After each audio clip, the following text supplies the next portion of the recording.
Hi అండి, నేను మీ Shilpa Vinay. Welcome to Vinsy kitchen. ఈరోజైతే మనం ఇన్స్టెంట్గా అప్పటికప్పుడు మనం ఎప్పుడు తినాలనుకుంటే అప్పుడు ఈజీగా చేసుకోగలిగే Maddur special vada, dry fruits onion vada రెసిపీని చూద్దాము. వడ టేస్ట్ అయితే చాలా అంటే చాలా బాగుంటాయండి. పైన క్రిస్పీగా, లోపల లైట్గా సాఫ్ట్గా చాలా బాగుంటాయి. మధ్య మధ్యలో నట్స్ ఇంకా ఉల్లిపాయలు తగులుతూ తిన్నా కొద్దీ తినాలనిపిస్తాయండి. ఇంకా ఈ వడలు అయితే 4-5 రోజుల పాటు నిలవ కూడా ఉంటాయి. మనం జర్నీస్కి వెళ్ళినప్పుడు తీసుకెళ్ళడానికి కూడా చాలా బాగుంటాయి. మరి ఇంకెందుకు ఆలస్యం, ఈ క్రిస్పీ టేస్టీ మద్దూర్ స్పెషల్ వడల్ని ఎలా తయారు చేసుకోవాలో చూసేద్దాం రండి. వడల కోసం ఇక్కడ నేను చూడండి ఈ సైజు ఉల్లిపాయలు 2 తీసుకున్నాను. వెయిట్లో వచ్చేసి 160 గ్రామ్స్ 160 గ్రాములు ఉన్నాయి. ఈ ఉల్లిపాయలు కొంచెం లావుగా కట్ చేసుకుని, మరి సన్నగా కాకుండా కొంచెం లావుగా పొడవుగా కట్ చేసుకోవాలి. అలాగే 5-6 పచ్చిమిర్చి, ఇంకా 1.5 ఇంచ్ వరకు అల్లం ముక్కని మిక్సీ జార్లో వేసుకుని కచ్చాపచ్చగా గ్రైండ్ చేసి వేసుకోవాలి. ఇంకా ఇందులో 2 టేబుల్ స్పూన్ల నువ్వులు, మీకు ఇంకా ఎక్కువ కావాలనుకుంటే మరొక టేబుల్ స్పూన్ 3 టేబుల్ స్పూన్ల వరకు వేసుకోవచ్చు. 1/2 టీ స్పూన్ జీలకర్ర, 1/4 కప్పు చిన్నగా కట్ చేసుకున్న బాదం ఇంకా జీడిపప్పు 2 కలిపి, ముక్కలు 2 కలిపి 1/4 కప్పు వేసుకోవాలి. ఇంకా 1/4 కప్పు కచ్చపచ్చగా దంచుకున్న పచ్చి పల్లీలు, వేయించిన కాదు పచ్చి పల్లీలే కోర్స్గా గ్రైండ్ చేసి వేసుకోవాలి. మరీ మెత్తగా చేసుకోవద్దు, కొంచెం పలుకులుగా ఉండేలాగా గ్రైండ్ చేసి వేసుకోవాలి. 1/4 టీ స్పూన్ ఇంగువ, రుచికి సరిపడినంత సాల్ట్, నేనైతే ఇక్కడ 1 టీ స్పూన్ సాల్ట్ వేస్తున్నాను. ఇదంతా ఒకసారి చేత్తో గట్టిగా ప్రెస్ చేస్తూ బాగా కలుపుకోవాలి. ఇలా ప్రెస్ చేస్తూ కలిపితే మనకి ఉల్లిపాయలో నుంచి నీరు బయటకు వస్తుంది. ఆ విధంగా కొంచెం గట్టిగా ప్రెస్ చేస్తూ కలుపుకోవాలి. ఇలా ఒక 2 నిమిషాల పాటు కలిపిన తర్వాత దీంతో పాటుగా 1/2 కప్పు బొంబాయి రవ్వ, సూజీ అంటారు కదా, ఉప్మా రవ్వ 1/2 కప్పు వేసుకొని ఈ రవ్వ కూడా ఇందులో బాగా కలిసేలాగా చేత్తో ప్రెస్ చేస్తూ కలుపుకోవాలి. రవ్వ వచ్చేసి వెయిట్లో మనకి 90 to 100 గ్రామ్స్ ఉంటుంది. రవ్వ చూడండి బాగా కలిసే విధంగా కొంచెం తడితడిగా అవుతుంది. ఈ విధంగా ఎంతవరకు బాగా కలుపుకోవాలి. ఇందులో నేను కరివేపాకు వేయడం మర్చిపోయాను. 4-5 రెమ్మల కరివేపాకు కూడా వేసి కలిపేసుకోండి, ముందే వేసేసుకోండి.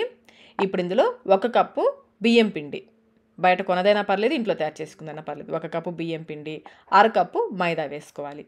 మీరు మైదా వద్దనుకుంటే మైదాకి బదులుగా గోధుమ పిండి, 1/2 కప్పు గోధుమ పిండి అయినా వేసుకోవచ్చు. ఇలా పలచగా స్ప్రెడ్ చేసేసుకుని ఇందులో 4 టేబుల్ స్పూన్ల వేడి నూనె పోసుకోవాలి. కప్ మెజర్మెంట్లో అయితే 1/4 కప్పు వేడి నూనె పోసుకోవాలి. వేడి నూనె కదా చేయి కాలుతుంది, మీరు కావాలంటే స్పూన్తో కలుపుకోండి, లేదంటే ఈ విధంగా పక్కన ఉన్న పిండిని నూనె పైన వేసినా కానీ వెంటనే చల్లారిపోతుంది, మరీ అంత వేడిగా ఏమీ ఉండదు. ఇప్పుడు ఈ నూనె అంతా కూడా పిండికి బాగా పట్టేలాగా బాగా కలుపుకోవాలి. ఇలా కలపడం వల్ల మనకి వడలు బాగా క్రిస్పీగా వస్తాయి. ఈ పిండిని ఎంత బాగా కలిపితే వడలు అంత బాగా వస్తాయండి. వడ టెక్స్చర్ అంతా కూడా మనం పిండి కలిపిన విధానంలోనే ఉంటుంది. బాగా కలిపేసుకొని ఒకసారి టేస్ట్ చెక్ చేసుకోండి. నాకైతే కొంచెం సాల్ట్ తగ్గింది, 1/4 టీ స్పూన్ సాల్ట్ వేస్తున్నాను. ఒకవేళ మీకు కారం కూడా తగ్గినట్లు అనిపిస్తే కొంచెం కారం కూడా వేసుకోవచ్చు. ఉప్పు కారం వేసాక మళ్ళీ ఒకసారి బాగా కలిపేసుకోండి. అలాగే కొంచెం పిండిని తీసుకుని మనం ముద్ద చేసామంటే ఈ విధంగా ముద్దగా వచ్చింది అంటే మనం కలిపిన పిండి కరెక్ట్గా ఉన్నట్లు.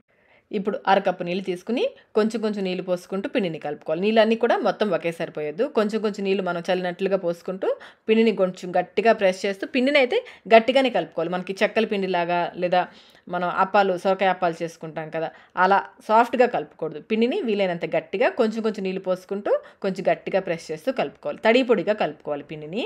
వీడియోలో చూస్తున్నారు కదా, ఈ విధంగా తడి పొడిగా కలిపేసుకుని పిండి అంతటిని కూడా ఒక దగ్గరగా చేసి నొక్కి పెట్టేసుకుని 10 నిమిషాల పాటు మూత పెట్టేసి 10 నిమిషాల పాటు అయితే పిండిని నాననివ్వాలి.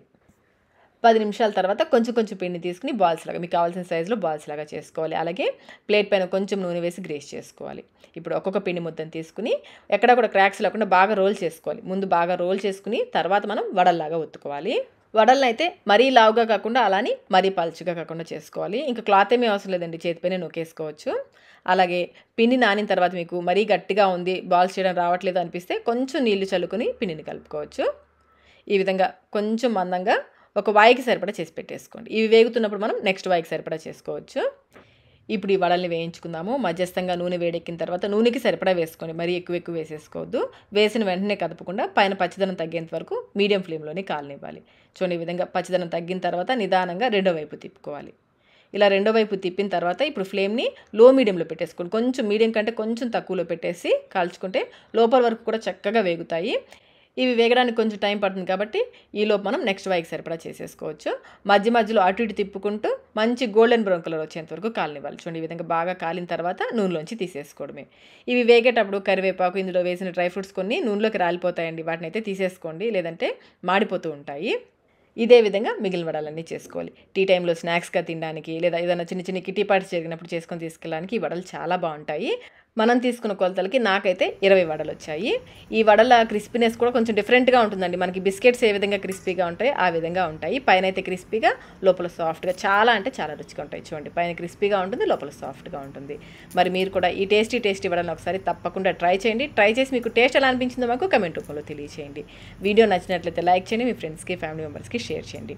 ఇలాంటి మరిన్ని రెసిపీస్ కోసం మనం ఇన్సీ కిచెన్ యూట్యూబ్ ఛానల్ని సబ్స్క్రైబ్ కూడా చేసుకోండి. Thank you.